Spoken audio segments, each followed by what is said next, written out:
Assalamualaikum warahmatullahi wabarakatuh. Eh, Salam sejahtera buat teman-teman semua yang sempat mendengarkan rekaman ulang ini. Ya, selamat mendengarkan sambil santai. Ya, rekaman ulang partisipasi politik dan partai politik pada pertemuan kita yang kelima. Kita akan membahas modul ke 5 teman-teman ya, pada siaran radio tanpa gelombang frekuensi 19.34 waktu Indonesia Barat ya, tapi kita ngajarnya di Taiwan. Oke teman-teman, Anda bisa sambil santai. Tadi kita sudah ngobrol 2 bulan full ya, tapi ternyata ya sudah rekaman 2 jam. Pada detik terakhir sebelum closing, laptop saya mati.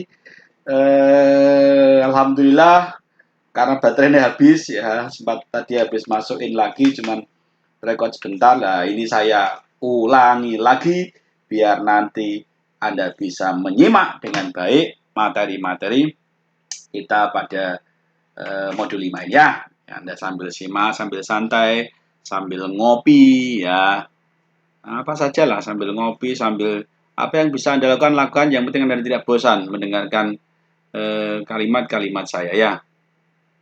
Wait, saya rekodnya saya perbaiki dulu. Oke, rekaman sudah berjalan. Kita sambil santai. Semoga tidak ada kendala arah merintang. Jadi rekaman kita pada kali ini bisa lancar ya. Amin amin ya robbal alamin. Bismillahirrahmanirrahim ya. Teman-teman, kita akan belajar ini siaran ulang aja kan. Kalau Anda nanti membuka LMS, nanti biar Anda bisa menyimak lagi. Soalnya tadi jaga hapus rekodan kita unsafe ya, aduh. Ya, bisa Anda lihat di sini kita bicara dan belajar tentang partisipasi politik dan partai politik, teman-teman ya. Partisipasi politik dan partai politik ya. Pengajar saya sendiri Pak Hidayat, you can call for me Pak Hidayat ya. Tujuan pembelajaran, kalau Anda bisa baca di sini, adalah yang pertama, mahasiswa dapat menjelaskan pengertian partisipasi politik ya. Yang kedua, mahasiswa dapat menjelaskan jenis-jenis partai politiknya. Di Indonesia tuh ada partai politik jenisnya bagaimana sih? Apa partai tunggal atau lebih dari satu ya, yang kita bahas pengulas-pengulas sedikit aja ya.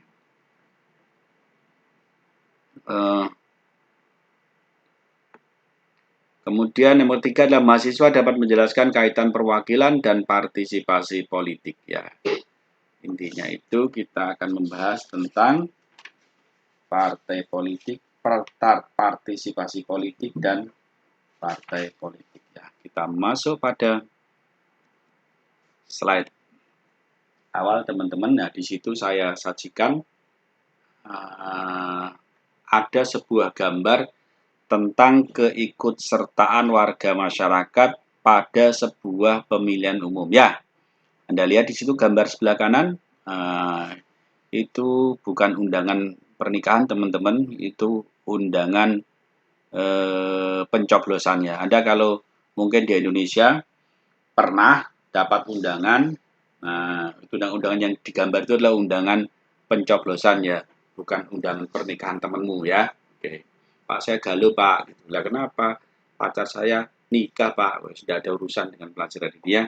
Kita bahas tentang partisipasi politik. Anda pernah berpartisipasi terhadap sesuatu hal? Teman-teman, apa saja? Partisipasi apa aja lah? Partisipasi RT, rapat RT. Pernah? Enggak Pak, di desa saya enggak pernah rapat. Wes, 17-an. Partisipasi 17 Agustus. Iya Pak, pernah Pak. Panitia? Bukan, peserta Pak. Yes, bagus, itu masuk partisipasi namanya. Apa aja ya? Partisipasi itu pokoknya keikutsertaan Anda dalam sebuah organisasi atau perkumpulan lah. Partisipasi rapat desa, ya Pak, pernah Pak. Gitu. Apalagi ya, pokoknya yang mencerminkan sebuah keikutsertaan Anda lah, itu yang dinamakan partisipasi ya. Nah di sini saya akan membahas tentang partisipasi politik. Ya, di situ saya jelaskan partisipasi politik merupakan istilah yang dikaitkan dengan kegiatan aktivitas politik. Kalau partisipasi 17 Agustus ya Pak, judulnya untuk kegiatan 17 Agustus. Karena judul kita adalah mengenai tentang dunia perpolitikan, maka di situ diartikan bahwa partisipasi politik merupakan istilah yang dikaitkan dengan kegiatan aktivitas politik. Ya, pada kalimat yang kedua, saya tulis di situ, partisipasi politik adalah sebuah konsep atau konsep penting, ya, konsep penting boleh, konsep saja boleh, yang terkait dengan demokrasi, partai politik, civil society, gerakan sosial baru atau GSB, dan pemilihan umum. Jadi kalau kita bicara atau tentang partisipasi politik, nah di situ kita bisa otak kita harus mulai menari-nari nih. Oh, apa ya partisipasi politik itu ya? Oh, ruang lingkupnya itu tentang demokrasi, pemilihan presiden, pemilihan wakil rakyat, dan lain-lain. Partai politik, pemilihan partai politik, ada kan kita sudah punya beberapa partai politik kan di Indonesia tahun 2019 itu ada tercatat sekitar 14 ya kontestan partai politik. Awalnya ada 16, ada 2 yang tereliminasi karena tidak memenuhi persyaratan pendidikan partai ya, ada banyak syarat-syarat di situ. Nah, ternyata yang 2 tersisihkan sehingga yang bisa masuk untuk ikut berpartisipasi menggembirakan, meramaikan dunia demokrasi Indonesia ya, itu ada sekitar 14 ya, yang 2 tereliminasi ya. Tentang civil society itu organisasi-organisasi kecil ya, atau non pemerintahan boleh, atau organisasi non pemerintahan, di situ ada LSM dan lain sebagainya, itu civil society. Nah, kan kita bahas di belakang ya. Gerakan sosial baru GSB, apa itu Pak? Ya, gerakan-gerakan baru yang menyuarakan aspirasi rakyat. Jadi gerakan sosial baru itu sebuah gerakan masyarakat di mana merupakan apa ya, substruktural ya, atau underbow. Jadi underbow dari sebuah partai politik biasanya, tapi bukan partai politiknya sendiri, sebuah subcabang ya, subcabang yang membentuk sebuah organisasi kecil gitu ya, yang menyuarakan kepentingan rakyat atau kepentinganmu ya terhadap pemerintah. Kemudian pemilihan umum, pemilu ya yang diadakan 5 tahun sekali, yang biasa Anda dapat terima amplop sihir putih itu yang isinya sesuatu yang warnanya merah atau sesuatu yang warna biru yang buat Anda terhipnotis untuk memilih seorang calon. Hati-hati ya, biasanya terjadi di 5 tahun sekali. Ingat, jangan mau hak suaramu dilihat. Oke, teman-teman, kalau kita lihat definisi dan alasan partisipasi masyarakat terhadap di dunia perpolitikan, jadi kalau saya boleh sedikit baca terangkan secara agak ilmiah, adalah partisipasi politik merupakan sebuah istilah yang dipergunakan dalam melaksanakan aktivitas politik. Ingat, aktivitas politik, Anda bisa baca di situ ya. Dikaitkan dengan kegiatan aktivitas politik. Apa itu aktivitas politik? Dijelaskan di kalimat selanjutnya.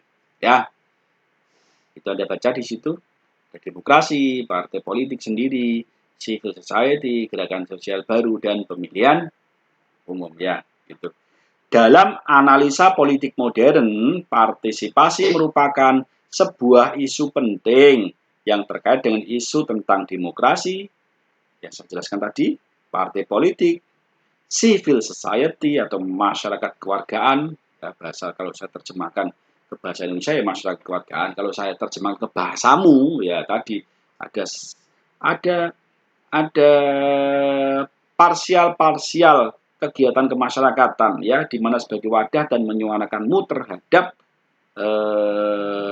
untuk masyarakat umum ya, nanti kita bahas civil society ada.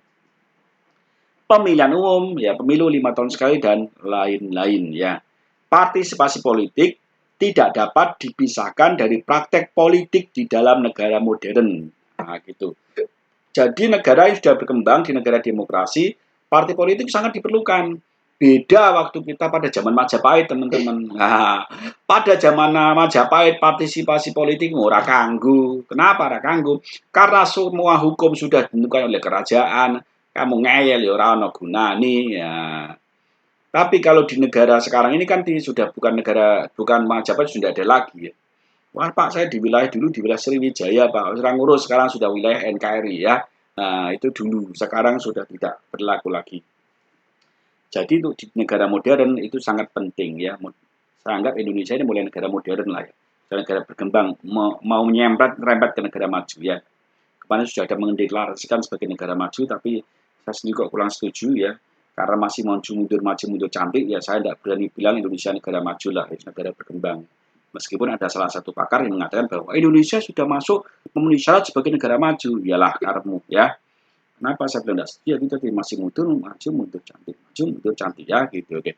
Demikian juga jika kita berbicara tentang demokrasi, pemilihan umum, partai politik, ataupun masyarakat kewargaan atau civil society, dan gerakan-gerakan itu gerakan sosial baru atau KSP.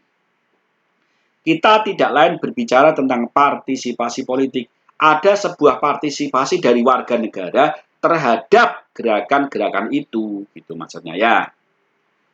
Jadi sebelum kita berbincang lanjut tentang berbagai konsep tentang partisipasi politik, sebaiknya kita akan sedikit mengulik apa sih yang dimaksud dengan partisipasi politik itu. Nah, gitu. Jadi biasa kita kan calon ilmuwan ya di kampus, jadi tentunya selalu berkaitan dengan pendapat-pendapat pakar. Jadi tidak bisa pendapat mutlak yang tidak punya dasar, tapi kita mesti selalu akan bersinggung dengan pendapat-pendapat pakar, di mana pendapat itu tentunya sudah lewat seleksi sebuah penelitian dan menjadi patokan dalam kehidupan kita berbangsa dan bernegara dari sisi keilmuan ya sebagai orang kampus.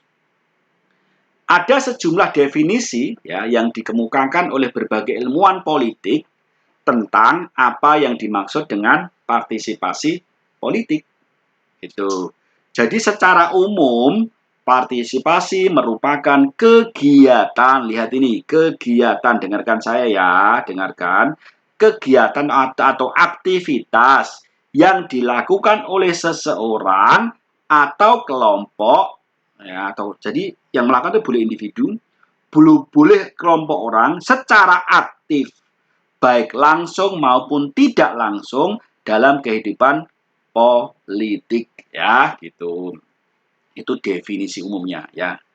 Berbagai contoh kegiatan yang menunjukkan partisipasi politik, misalnya ya memberikan suara dalam pemilihan umum ya, kita 5 tahun sekali. Apakah Anda kemarin golput atau suara Anda sudah Anda berikan ke salah satu calon? Nah, itu merupakan salah satu partisipasi politik ya. Saya golput Pak. Golput apakah masuk partisipasi Pak? Ya sekarang mulai. Bahasanya kalau Anda golput ya sebenarnya tidak partisipasi politik. Tapi boleh jadi golputmu itu bagian dari partisipasi politik. Nanti dijelaskan bahwa apatimu boleh jadi itu belum tentu negatif gitu. Gitu. Ilmu politik itu gitu, bolak-balik. Belum tentu yang aktif di partisipasi politik itu baik, positif juga belum tentu. Dan belum tentu juga yang apati ya, yang cuek-cuekan terhadap partisipasi politik juga negatif ya belum tentu ya. Kenapa gitu Pak? Oh sabar, pelan. Nanti akan saya jelaskan di belakang ya. Menghadiri rapat umum atau kampanye politik ya, jika Anda anggota partai ya atau partisipan partai ya, partisipan penggembira ya. Menjadi anggota partai atau kelompok kepentingan, membuat kontak dengan pejabat pemerintahan atau wakil rakyat di parlemen, terlibat dalam demonstrasi politik, dan lain-lain. Itu merupakan bagian dari partisipasi politik. Apakah Anda pernah ikut demo? Wah, ya Pak, dulu Pak, pernah Pak, waktu Indonesia Pak. Iya, masalah. Terus tujuanmu apa? Ya itu Pak, partisipasi politik Pak. Oke, good. Ya, gitu ya. Oke, berarti Anda sudah mempraktekkan bagian dari partisipasi politik. Ini ada beberapa pendapat para pakar, teman-teman. Beberapa definisi partai politik Itu Anda lihat di layar di situ. Ada yang pertama Herbert McCloskey, ya. Itu dalam International Encyclopedia of the Social Science, itu dia menyatakan yang pertama kayak tadi itu. Kegiatan sukarela atau kegiatan-kegiatan sukarela dari warga masyarakat, ya, ingat itu dari masyarakat, melalui mana mereka mengambil bagian dalam proses pemilihan penguasa dan secara langsung atau tidak langsung dalam proses pembentukan kebijakan umum. Artinya begini, masyarakat itu melakukan partisipasi lewat pemilihan umum, ya nanti Anda bisa amati ya, perbedaan dari persamaan apa sih dari ketiga pengamat ahli politik itu. Terus itu sudah sesuai dengan alam demokrasi apa enggak? Apakah itu masih sempit atau sudah luas pengertiannya ya? Nanti Anda bisa amati pelan-pelan ya. Pelan-pelan saja, jangan nafsu ya. Nah, puasa batal. Jadi pada proses partisipasi politik di mana partisipasi Anda itu dalam pemilihan umum atau pemilihan penguasa, baik parlemen maupun pemilihan contoh presiden dan wakil presiden, ya, atau penguasa, secara langsung atau tidak langsung tergantung negaranya, menganut demokrasi langsung atau tidak langsung. Kita sudah pernah menganut demokrasi langsung, juga pernah mengalami demokrasi tidak langsung, ya. Dalam proses pembentukan kebijakan umum, di mana para penguasa yang duduk di parlemen, yang menduduki di tampuk-tampuk elit politik, itu membuat satu pembentukan kebijakan umum, peraturan, dan peraturan itu sifatnya umum, artinya untuk kepentingan umum, ya, kepentingan masyarakat juga. Anda pilih orang, Anda pilih penguasa, Anda pilih wakil rakyat, dan wakil rakyat itulah nanti yang akan membuat kebijakan-kebijakan atau aturan-aturan dalam kehidupan berbangsa dan bernegara, di mana yang mengatur kehidupan kita. Makanya, satu suaramu itu sangat bernilai sekali terhadap perubahan bentuk kebijakan pemerintah. Jangan abai, Pak. Suaraku si J, Pak. Nyoblos gak nyoblos ora penting. Sementing enjoy, aku bisa kerja untuk duit. Ngopo? Saya harus libur sehari aku untuk duit. Hati-hati teman-teman. Ya, hati-hati.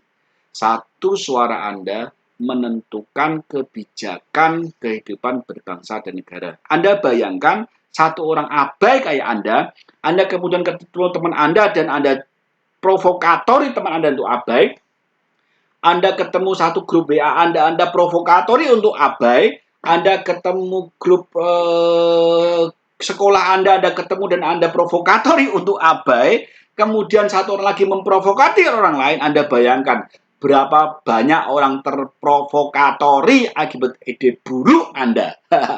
Satu suaramu berubah menjadi sejuta suara abai. Hati-hati. Jika nanti kebijakan-kebijakan yang dikeluarkan tidak sesuai atau tidak sesuai dengan harapanmu. Ya karena itu Anda abai. Nah, tapi kalau Anda aktif, Anda sosialisasikan secara aktif, satu suaramu Anda sosialisasikan supaya Anda berpartisipasi di kelompokmu, di grup WA-mu, di teman sekolahmu, maka akan jadi sejuta orang, maka akan jadi 10 juta orang yang bersuara, di mana suara itu akan mewakili kepentinganmu di dalam masyarakat, termasuk kepentingan undang-undang cipta kerja, undang-undang Anda dalam hal banyak hal lah, dalam perusahaan, dalam kehidupan masyarakat, dan lain sebagainya. Ya, itu pendapat Herbert McCloskey. Nah, sekarang kita lihat nih pendapat para pakar yang kedua. Pendapat pakar yang kedua itu pendapat Norman H. Nye dan Sidney Verba atau S. Verba. Ya, di situ Anda bisa baca pelan-pelan. Kegiatan pribadi warga negara yang legal. Ingat, yang legal. Ya, yang sedikit banyak langsung bertujuan untuk mempengaruhi seleksi pejabat-pejabat negara dan atau tindakan-tindakan yang diambil oleh mereka. Ini ada sedikit kesamaan ya, hampir kesamaan antara pendapat pertama dan kedua. Pak, keterangannya gimana? Hampir sama ya. Yang ketiga kita lihat ini. Ini pendapat Samuel P. Huntington dan G.M. Nelson. Ya, kita lihat nih, lihat perbedaannya apa ya? Atau persamaannya apa? Apakah ada pengembangan? Apakah sama? Jadi poin 1 dan 2, kalau kita amati ya, kalau ada pendapat pakar itu diamati. Ya, cuma mau ngerti tok ya, diamati persamaannya apa? Oh, persamaan ini, perbedaannya apa? Anda harus tahu. Ini bahas tentang apa sih? Anda harus tahu ya, harus ada agak sedikit ya. Kegiatan warga negara ini sama. Lihat ini kegiatan warga negara yang bertindak sebagai pribadi-pribadi, ini sebagai individu ya. Yang dimaksud untuk mempengaruhi pembuat keputusan oleh pemerintah. Dari kalimat ini, kalau kita gabungkan ke yang pertama, hampir sama. Partisipasi bisa bersifat individual atau kolektif. Nah, ini sudah mulai berkembang nih, mulai berkembang. Jadi bisa individu, bisa kolektif, ya. Terorganisasi atau spontan. Artinya itu diorganisir atau spontan, ya. Mantap atau sporadis, ya. Ini dari pengembangan kalimat ini. Secara damai atau dengan kekerasan. Sudah mulai mengembang ini pendapatnya. Legal atau ilegal. Sudah mengembang lagi. Efektif atau tidak efektif. Pendapat ketiga tentang partisipasi politik sudah mulai mengembang nih, teman-teman. Artinya mengamuk tuh gini. Dia tidak hanya sebatas partisipasi warga negara. Kemudian memilih. Kemudian mereka ambil kebijakan. Enggak. Mereka sudah mulai mengembang, teman-teman. Pendapat ketiga sudah mulai mengembang. Artinya ada namanya terorganisir dan lain-lain. Contohnya apa ya? Contohnya ini ada kekerasan. Maksudnya kekerasan di situ tuh bukan kekerasan kayak dulu ada penembakan. Kamu kalau tidak milih tak tembak. Enggak. Kekerasan tuh di sini saya artikan adalah ada kekerasan non-verbal ya. Apa ya? Semacam organisir lah. Semacam upaya pengarahan lah. Bahasa saya upaya pengarahan lewat sebuah sistem dan cara tertentu. Anda pernah kalau setiap 5 tahun sekali, setiap mau pemilu panen kaos, atau Anda panen amplop, ini juga hati-hati. Secara tidak langsung Anda sedang dihipnotis dengan amplop itu untuk memilih sesuatu yang dikehendaki dengan pemberi. Hati-hati. Kalau Anda panen kaos, berarti secara tidak langsung Anda diarahkan oleh orang yang memberi kaos itu untuk memilih sesuatu yang sesuai dengan harapan yang memberi. Hati-hati. Ya, itu namanya diorganisir. Ada mungkin yang lalu, pemilu yang lalu, ada ingat, ada pasukan baju putih, ada pasukan kotak-kotak. Itu salah satu wujud pengorganisiran ya, supaya Anda memilih sebuah calon tertentu ya, atau partai tertentu. Ojo seneng tok kaos itu ya. Anda harus lihat ini maksud dan tujuan apa ya. Coba Pak mau kaos dari apa, partai apa. Ini Pak dari lambangnya dari kepala kerbau misalnya. Ini kepala kerbau asli apa enggak? Anda harus tanya gitu. Ini maksudnya apa? Programnya apa? Misalnya calon tertentu, ini gambarnya siapa? Ini gambarnya Pak Dul. Pak Dul itu orangnya mana? DPR dari mana? Misalnya calon dari mana? Orangnya Anda harus mengenal ya. Jangan sampai terima amplop ayem. Oke. Mani ya, hati-hati. Jangan sampai suaramu terbeli.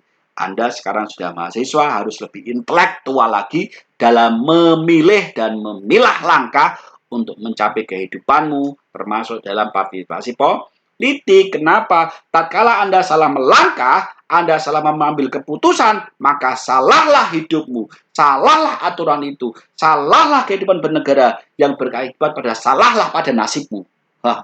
Jadi kalau Anda sekarang cari kerja susah, Anda sekarang apa-apa susah, ya mungkin karena pikiranmu atau partisipasi politikmu salah.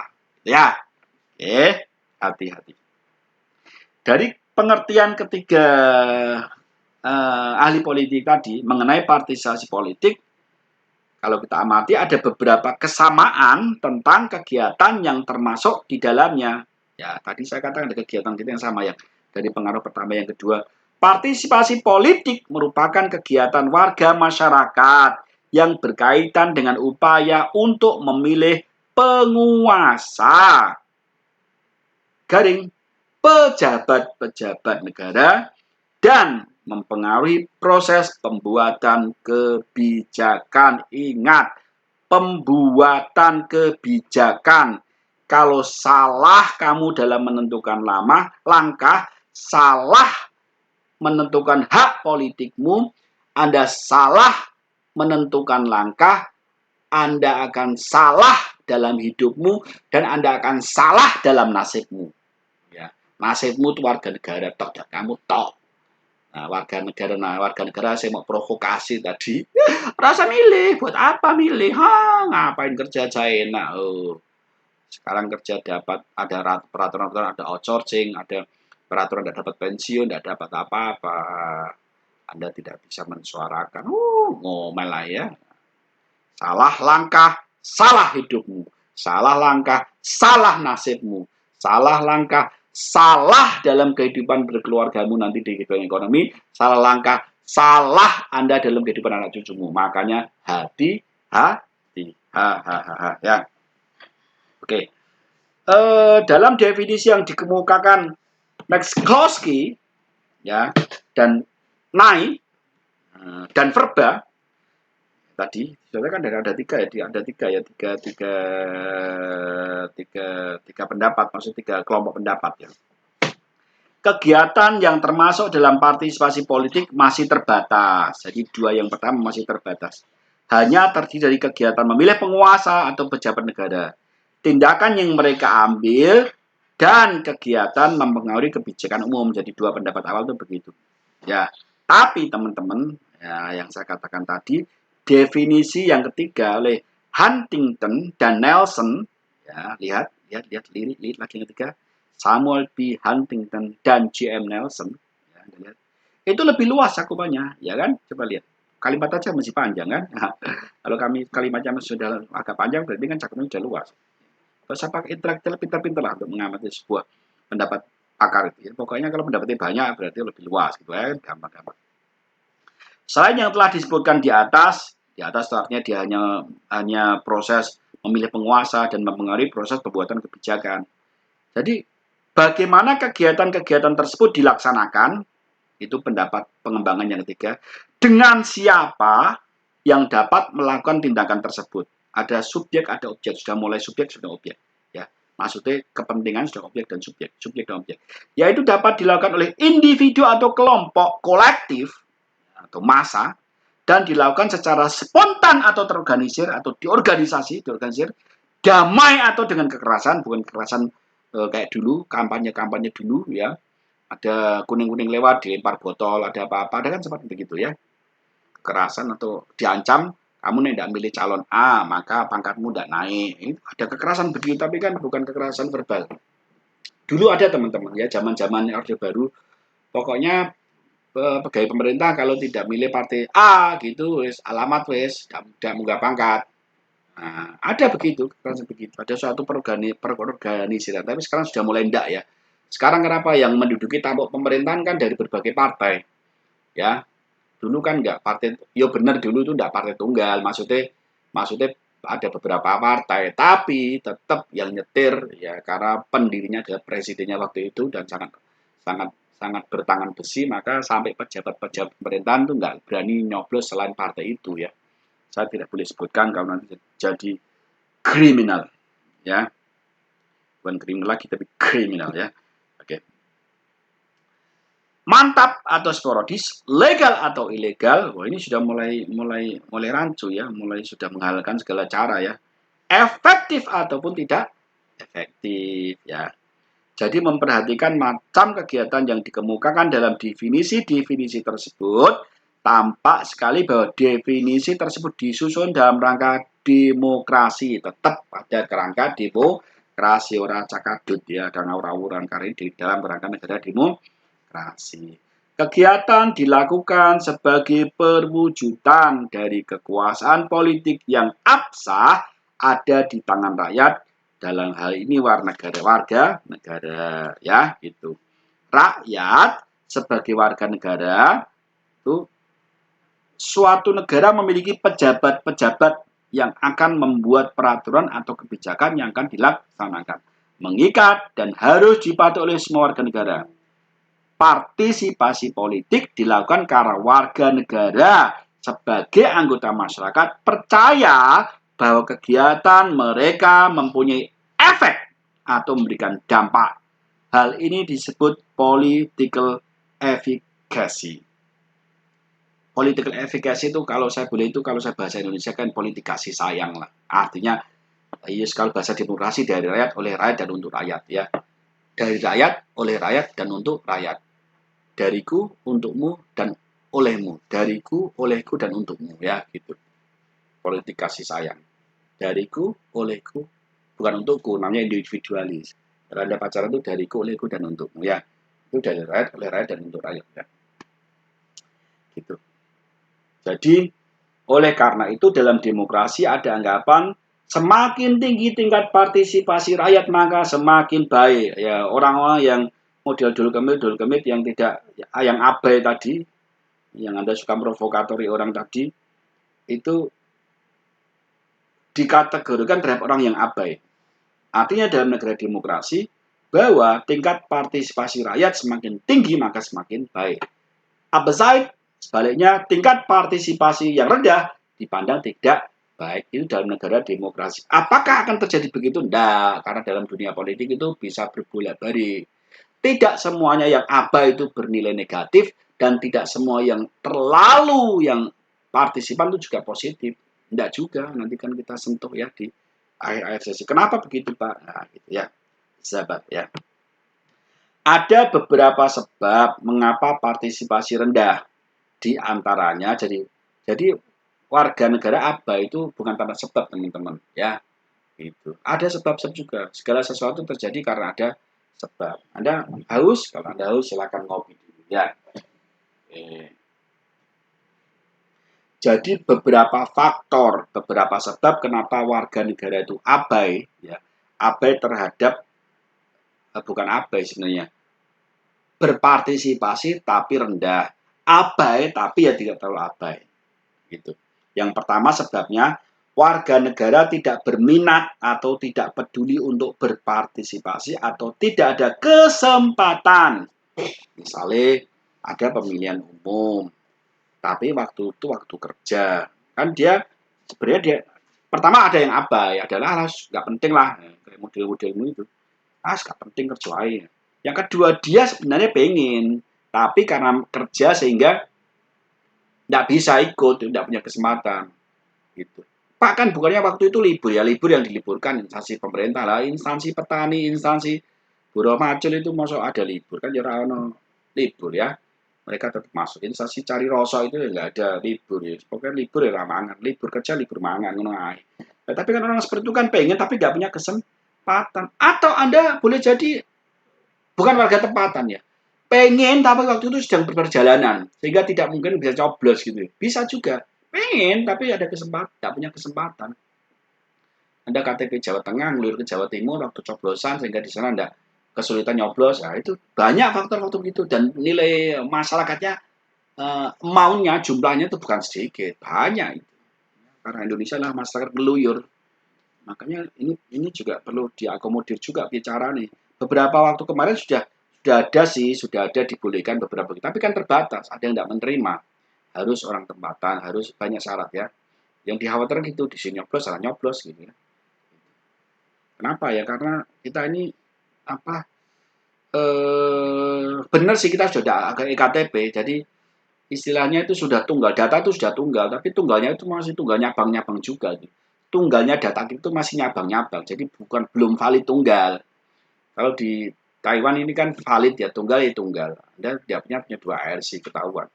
Tapi kalau di Indonesia kan meskipun EKTP masih nyabang-nyabang. Anda bisa di Jawa punya EKTP, di Papua sana Anda bisa punya KTP lagi gitu. Kok bisa Pak? Wallahu alam ya. Ini aneh-aneh. Ada jasa, ada permintaan ada jasa ya.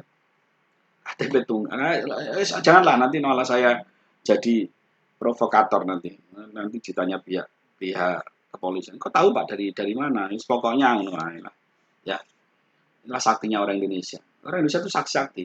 Sudah ada data tunggal, bisa dibilang data double. Wah Indonesia banget pokoknya. Sakti. Pinter-pinter orang Indonesia itu kayak gitu ya. Gitu. Eh, Satu yang tadi kenapa partisipasi rendah, yang satu karena tidak berminat atau tidak peduli. Boleh jadi karena tidak ada kesempatan. Ya. Atau bila rakyat berpandangan bahwa keikutsertaan mereka dalam politik tidak memberikan pengaruh apapun, ya kalau model-modelmu tadi, ya. Sana pengaruhnya belas ya, padahal yo suaramu itu menentukan kebijakan-kebijakan yang akan mengatur hidupmu. Nah, gitu. Atau yang kedua, bila penguasa atau pimpinan negara kurang memberikan perhatian pada kepentingan atau aspirasi masyarakat dan hanya mengutamakan kepentingan segolongan orang saja, biasa berpolitikan, ya. Wes ngono ae. Nanti kalau saya bahas nanti jadi seudon ke pemerintah ya. Ini kalau saya bahas jadi seudon. Kenapa seudon? Karena kejadian teman-teman ya. Kalau tidak ada kejadian gitu saya bahas gitu ya penting lah biar Anda tahu. Lah kejadian terus saya bahas lah ya namanya jadi seudon namanya. Ya, jadi seudon jadi seul yakin memang begitu ya. Wes pokoknya ngono lah ya. Penguasa kurang memberikan perhatian dan kepentingan atau kepentingan aspek masyarakat. Terus pokoknya ngono ya gitu ya. Atau ketiga, mungkin saja tingkat kepuasan yang tinggi pada sistem politik yang sudah ada justru membuat orang merasa tidak perlu merubah atau merubah jadarnya ini. Pemerintahan sapi, serah usah. Ada kan begitu. Ada, bukan di Indonesia. Di Indonesia itu tidak banget kayaknya. Kepuasannya itu tidak tinggi ya. Kekecewaannya yang tinggi ya. Kalau di negara-negara maju yang sudah tingkat kepuasan terhadap pemerintah tinggi, ya sudah maju itu. Itu kadang masyarakat itu apa ya? Gak usah, wis pemerintah ngatas semua, kita sudah puas dengan keputusan itu, undang-undang sapi, tingkat peraturan ketenaga kerjaan sapi, gak usah, wis apa ini namanya. Tapi kalau di Indonesia kan bukan tingkat kepuasan, tingkat kekecewaan ya. Gitu. Tapi Anda cukup tahu lah ya. Sebab semua hal tersebut dapat menimbulkan situasi yang merupakan kebalikan dari partisipasi, yaitu apati, yang saya katakan ya. Ada hal yang harusnya baik ya, tapi jadi apati. Jadi kebalikannya dari hal-hal tadi itu karena apati ya. Anti ya, agak cuek ya. Kalau ada sedikit pendapat bias demokrasi barat dalam konsepsi tentang partisipasi adalah bias tersebut tampak pada dua definisi pertama dan dapat dilihat dari tiga hal. Ada dua hal, tapi hal yang pertama kita akan dibahas tiga definisi. Yang pertama, pada poin pertama adalah kegiatan partisipasi politik ini tampak sebagai bentuk kegiatan memilih pejabat atau penguasa negara dan mempengaruhi pembuatan peraturan atau kebijakan pemerintah. Ini biasnya di situ. Kok bias, Pak? Iya, karena ya proses tulisannya tidak bias, jelas untuk dibaca. Tapi pelaksanaannya lebih bias gitu. Banyak kepentingan sana sini ya.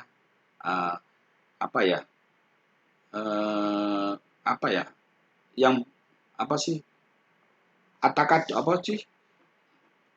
Yang sesuatu yang terjadi tapi tidak jelas gitu ya. Polkadot ya namanya. Belentong-belentong itu apa ya? Polkadot ya. Iya ya polkadot saya ingat. Kalau saya mengatakan polkadot lah. Nah, polkadot itu agak halus, kalau agak menghina namanya pink polkadot ya. Kedua, partisipasi dianggap merupakan kegiatan yang bersifat sukarela tanpa paksaan atau tekanan dari siapapun ya. Karena sukarela itu. Jadi ya sukarela ya bisa suka, bisa rela itu tidak melakukan ya. Kalau suka melakukan, kalau rela tidak dilakukan gitu kan. Sukarela ya. Ketiga, sukarela jadi suka-suka, jadi suka-suka saya. Gitu. Ketiga, adanya anggapan bahwa pelaku partisipasi adalah individu warga negara. Jadi ya pelakunya warga negara, artinya itu bias lah, masih bias. Biasa banyak hal ya. Harus bahas itu satu SK sendiri. Saya cukup tahu lah bahwa ada dua pendapat. Yang pertama itu dikelompokkan jadi tiga hal ini. Yang kedua adalah yang tadi Huntington dan Nelson tadi mempunyai pendapat yang lebih luas dan lebih luas, ya, luas dan luas tentang partisipasi dibandingkan penulis dua pertama tadi. Siapa ya? Norman H9 beserta Sidney Verbal. Yang pendapat pertama Herbert McCloskey ya. Dia lebih luas dan lebih luas pendapat ketiga. Huntington dan Nelson menganggap partisipasi dapat dilakukan oleh individu atau kelompok dan bahkan bisa dilakukan dengan atau tanpa kekerasan. dapat bersifat legal maupun ilegal, dan efektif maupun non-efektif. Ya. Selanjutnya, bersifat otonom atau bebas terbuka atau independen. Partisipasi juga dapat dimobilisir atau dikerahkan atau diarahkan oleh seorang tertentu terhadap sesuatu tertentu. Ya. Partisipasi dengan demikian tidak selalu bersifat otonom. Dengan pandangan terakhir ini oleh Huntington dan Nelson, jadi partisipasi dapat bersifat negatif, merusak, ilegal, ataupun tidak membawa hasil yang efektif. Ya tadi diarahkan. Ada upaya untuk memobilisasi massa dari sekelompok tertentu terhadap sesuatu tertentu.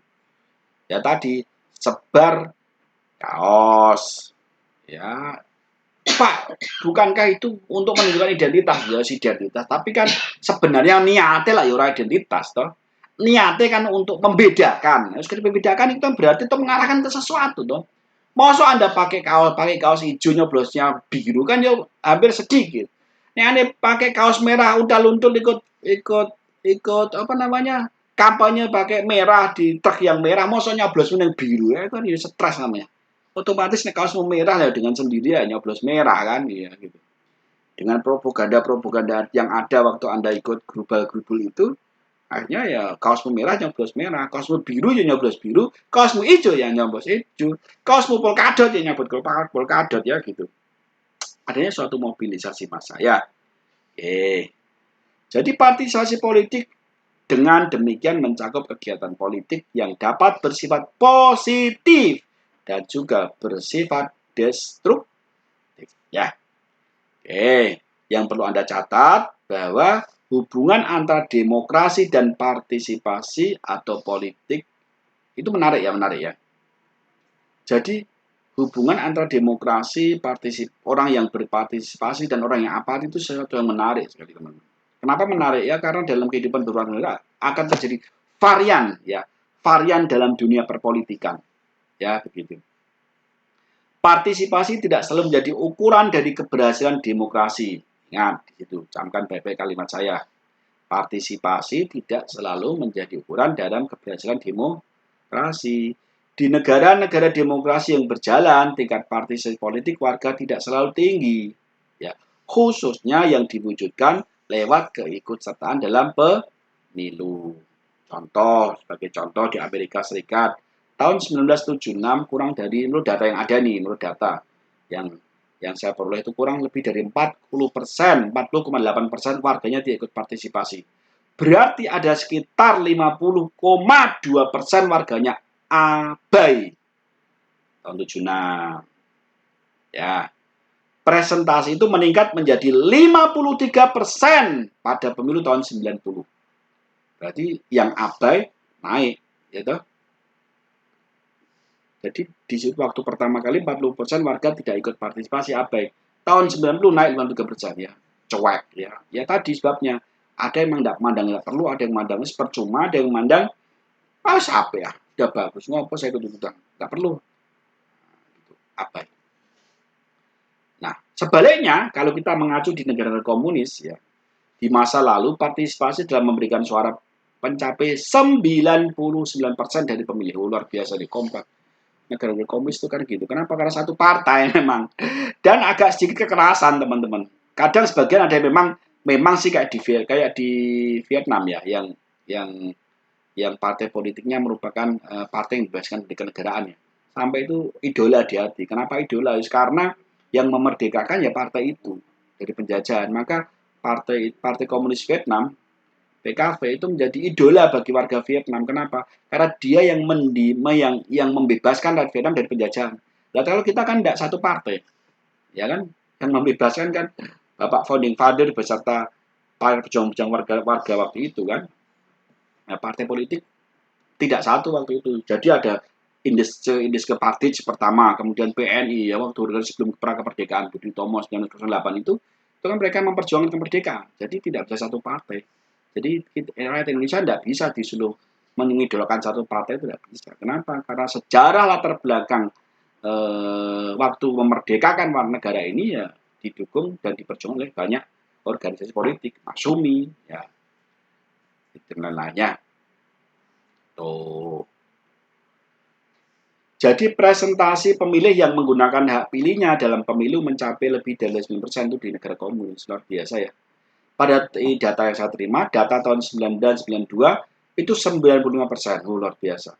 Padahal rakyat merasa bahwa demokrasi belum berjalan dengan baik, ya kan? Di negara-negara komunis itu, di Uni Soviet waktu itu, ex negara Soviet, salah satunya, dia ngerti bahwa partainya cuma satu ton, tapi guyupnya itu loh mereka itu sangat guyup. Kalau kita lihat data sih, sesungguhnya kayak apa kan kita tidak tahu, kita kan menganalisa ya. Di India contohnya, di mana demokrasi dikatakan telah berjalan dengan baik, yang sering terjadi konflik berdarah di antara penganut agama Hindu dan Islam dalam kampanye pemilu. Jadi di India itu meskipun demokrasi itu sudah dikatakan dengan baik, tapi juga masih terjadi pergesekan ya terhadap kelompok-kelompok tertentu terhadap kelompok tertentu. Dan di situ biasanya antara penganut agama Hindu dan agama Islam dalam kampanye pemilu. Kenapa mereka sadar bahwa suaranya nanti akan menentukan kebijakan pemerintah terhadap kehidupan bernegara. Nah, makanya mereka sangat, itu yang Islam merasa, Allahu Akbar gitu kan. Harus semangat, yang ini juga gitu sama. Kita harus semangat, memperjuangkan sampai jangan tergeser gitu ya. Ini bukan ras, bukan sentimen agama, bukan di konsep belajar ya, belajar. Partisipasi tidak selalu bersifat positif, namun sebaliknya apati juga tidak selalu bersifat negatif. Di negara-negara masyarakat yang terfragmentasi, maka partisipasi yang negatif. Jadi, misalnya yang menjurus pada pertikaian atau konflik antar kelompok dapat menimbulkan instabilitas pada sistem politik. Sebaliknya, adanya sedikit sikap apati mungkin justru dapat memberikan fleksibilitas pada sistem politik. Itu tadi yang saya katakan. Apati belum tentu negatif, partisipan yang aktif belum tentu positif. Karena orang kalau sudah terlalu ta'asub itu apa ya? Terlalu mencintai, itu kadang buta teman-teman ya. Ada istilah cinta itu buta. Bukan, cinta itu tidak buta, dirimu yang buta. Jadi gini loh, orang kalau sudah ta'asub ke seseorang, itu benar salah benar gitu loh. Paham? Salah dibelani, pokoknya everything for you lah. Gitu ya. Itu orang mencintai. Sama, orang mencintai terhadap partai politik atau terhadap pasangan, paslon, itu kalau sudah cinta, itu rela mati gitu loh. Anda tahu kan kemarin tahun 2019 atau pemilu sebelumnya, terjadi perbedaan pemilihan itu sampai cerai suami istri. Yang A itu memilih paslon A, yang istrinya memilih paslon B, tukaran di keluarga sampai terjadi perceraian gara-gara memilih pasangan calon. Apakah itu Anda? Wah, jangan-jangan itu Anda ya. Atau justru Anda pertengkaran di WA, gara satu sekolahan dulunya, alumni mana gitu. Kemudian di WA, satu yang Anda milih paslon A, yang teman Anda paslon B, tukaran di situ. Wow, luar biasa. Sampai Anda keluar grup. Apakah itu Anda? Hati-hati. Kalau memang itu Anda, kembalilah ke jalan yang benar. Jangan terlalu ta'asub lah, santai, madrid. Maka di saat kondisi-kondisi begini, apa itu menjadi penting. Ada kemarin kejadian, tahu nggak kemarin enggak? Goro-goro orang di penjara undang-undang ITE, ditangkap orang Jawa Barat, dijemput oleh kepolisian Jawa Timur. Kenapa? Gara-gara mendukung Bu Risma, menghina Bu Risma. Hati-hati juga. Ya, karena jagonya dijelek-jelekan, wah dia kemudian ngomong saya di sosmed, wah lagi enak di rumah dijemput, selamat siang Ibu, ya Anda sudah melanggar undang-undang dibawa ke Jawa Timur, nangis gak karuan. Nah, itulah, hati-hatilah. Buat apa sih ya? Di sini kadang apa itu kadang kadang itu tidak negatif ya. Biasa, santai. Oke. Ada jenis-jenis partisipasi politik teman-teman. Nah di situ jenis-jenis partai politik itu dibedakan menurut intensitas dan frekuensinya ya. Apa kesibukannya lah atau apa ya?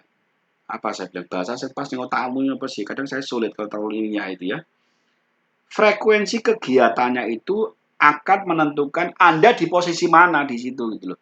Apakah Anda sebagai aktivis, Anda bisa di bagian saya di situ, Apakah Anda sebagai pengamat atau Anda sebagai partisipan? Nah, teman-teman, di situ sebagian besar warga itu sebagai pengamat dalam pemilu, dalam kampanye pemilu, dan dalam menonton debat politik dan lain sebagainya.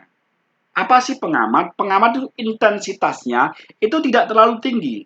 Jadi kegiatan yang tidak banyak menyita waktu. Ini saya lagi-lagi ngomong partisipasi politik ya. Jadi jangan balik kemana-mana. Cuma bu tarik yang di bojoku nganggur Pak, berarti bojoku pengamat. Ora, maksudnya ini partai politik ya.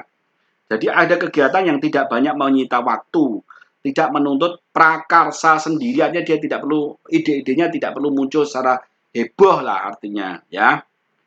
Orang tidak mengikuti secara intensif dan tidak sering melakukannya itu masuk dalam golongan pengamat. Itu Anda lihat. Saya zoom. Tara. Lah, kelihatan kan? Kegiatannya para pengamat itu menghadiri rapat umum parpol, membicarakan politik, mengikuti perkembangan lewat media, memberikan suara dalam namanya juga pengamat. Wong delok kendel alok ya. Itu. Ada juga orang yang sangat sibuk. Sibuk itu artinya apa? Dia meluangkan waktunya lebih intensif, dia menuntut ide-ide atau prakarsanya sendiri terhadap perubahan, dan dia selalu melibatkan diri waktunya itu sangat besar. Jadi waktunya itu sangat dikorbankan hampir full time ya. Itu masuk dalam kategori aktivis ya. Contohnya menjadi pemimpin partai. Dan saya lihat itu bahkan saya. Atau menjadi pemimpin kelompok kepentingan. Partai politik yang aktif. Organisasi dan lain sebagainya. Namanya aktivis ya. Tapi lagi-lagi aktivisnya tidak besar teman-teman. Dia hanya sebagian kecil. Nah, makanya mengerucut. Nah, di antara orang yang sangat sibuk dan sangat biasa aktivitasnya, ada namanya partisipan di tengah-tengah itu. Jadi sibuk ya ndak sibuk ya sibuk. Nah, itu Anda lihat bagiannya itu sobat. Ada petugas kampanye, anggota aktif parpol, LSM, ya dengan proyek-proyek sosialnya gitu ya. Gitu. Jadi partisipan. Oke, Anda bisa lihat di situ. Anda bisa cermati. Oke. Setelah Anda cermati di situ, ya. Ada pertanyaan nggak? Pak, itu yang paling bawah apa yang orang-orang apolitis, Pak? Lah. Sebagian besar masyarakat itu masuk dalam kelompok orang-orang non politis. Orang yang terlalu abes, orang ngurus jadi pengamat, orang ngurus jadi partisipan, orang ngurus jadi aktivitis ya. Kelompok non politis atau apolitis ya. Dan di dalam diagram saya itu menduduki posisi paling besar. Gitu ya. Ini menurut penelitian David Roth dan Frank L. Wilson dalam karyanya The Comparative Study of Politics. Ya. Comparative Study of Politics. Ya. Itu di bawahnya sudah saya kasih link. Teman-teman,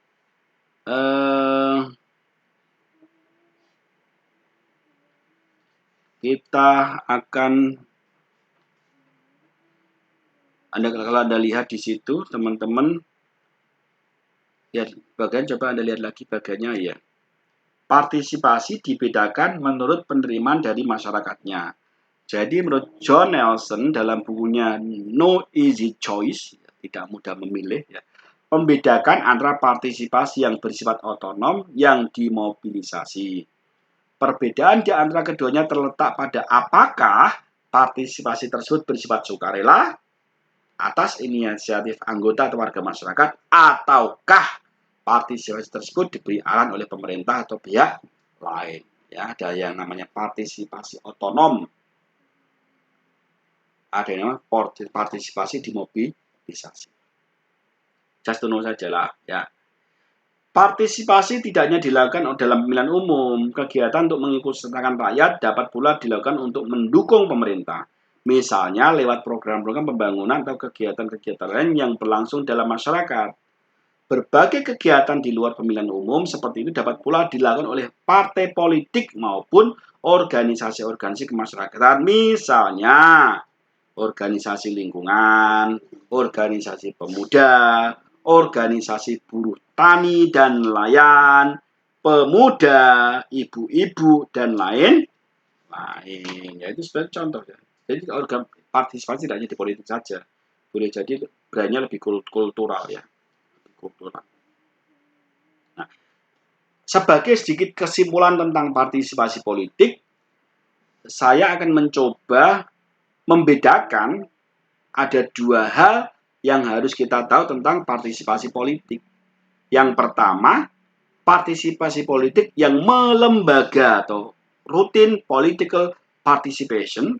Yang kedua, partisipasi politik yang tidak melembaga. Ini kesimpulan dari ngecapres kita tadi.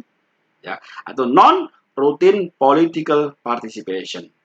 Yang dimaksud dengan partisipasi politik yang melembaga adalah partisipasi politik yang dianjurkan dan secara formal dibolehkan oleh penguasa, ya, oleh penguasa yang mandegani. Contohnya adalah memberikan suara dalam pemilu, itu dilembagakan, ya, diatur sedemikian rupa, diatur cara mainnya, ya itu. Datang mengikuti kampanye, ada aturan-aturannya, ya, tidak nyoblos sekali, jangan dicoblos sekali-kali, ya.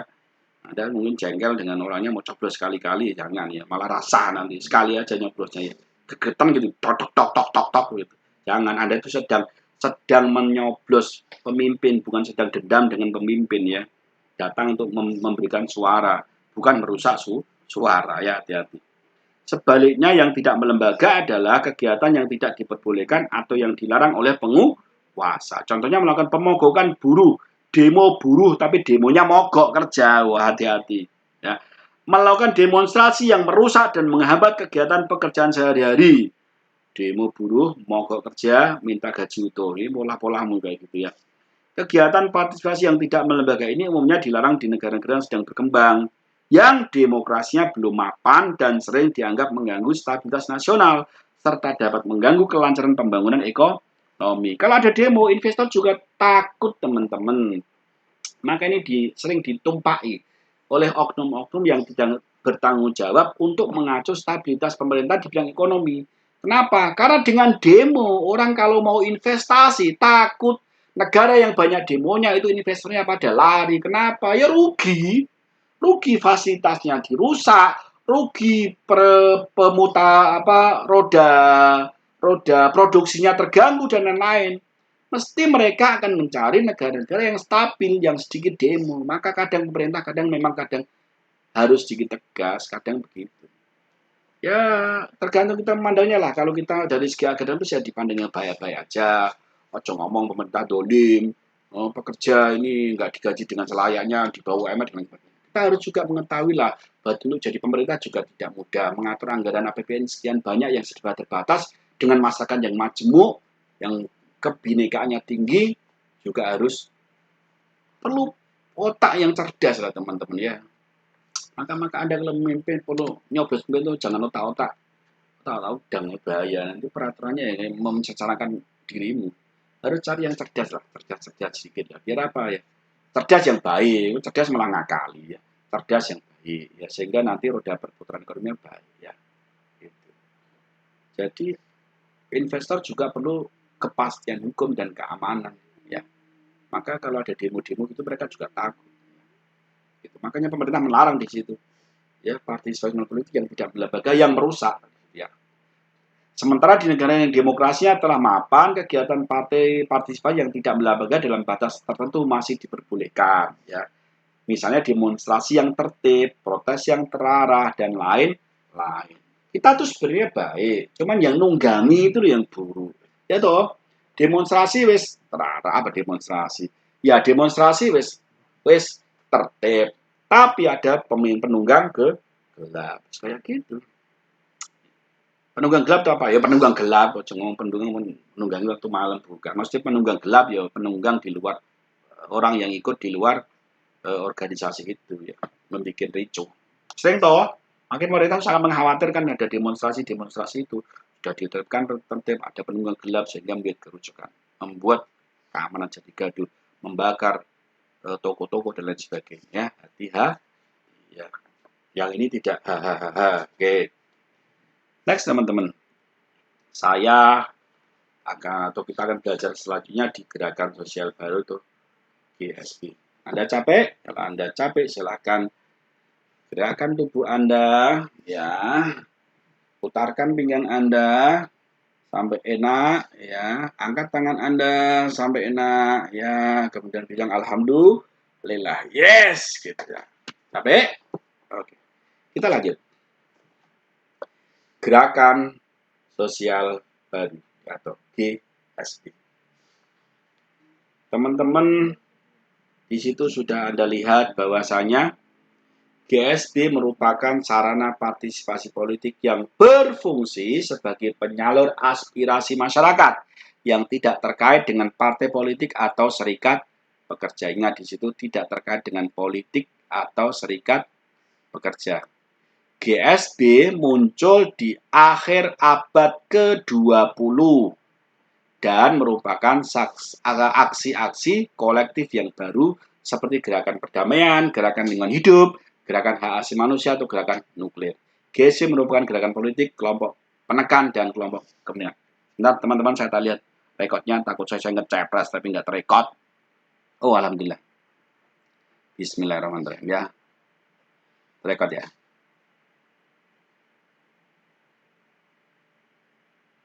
Moga-moga selamat sampai akhir hayat. Kalau hari nggak terekod juga saya akan menangis darah, ya. Gerakan sosial baru. Oke. Teman-teman, sebelum kita masuk gerakan sosial baru, saya kasih waktu Anda 5 menit untuk istirahat, ya. 5 menit saja, jangan lama-lama, ya. Silakan Anda mau ke kamar mandi juga boleh, Anda mau ngapa-ngapain juga boleh, ya. 5 menit saja. Anda rehatkan sejenak. Nanti akan saya kembali 5 menit lagi, ya. Okay. Don't forget, only 5 minutes.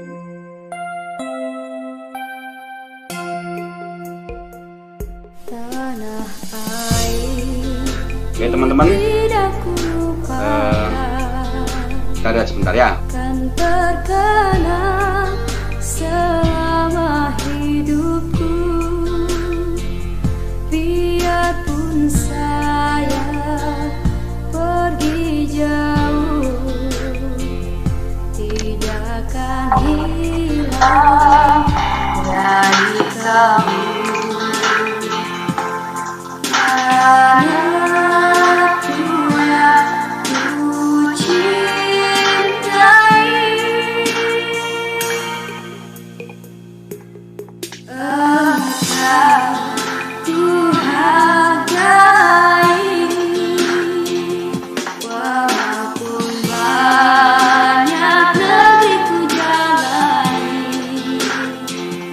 Yang masyhur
baktimu akan kuukir di dalam hatiku.